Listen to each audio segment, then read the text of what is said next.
Hello everyone, today we're gonna see how to set up Scuf Envision Pro. Firstly, plug the USB-C cable into the controller and connect the other end to your PC.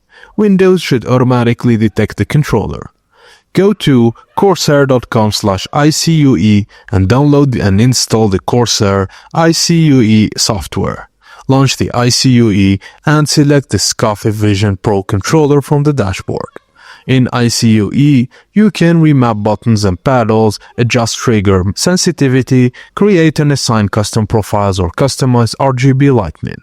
Save profiles to your controller's onboard memory to switch between them easily.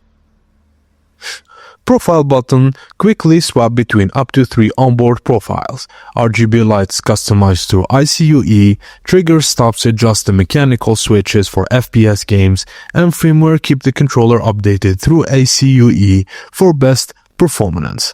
And that's it guys, thank you for watching, and please don't forget to like and subscribe for more.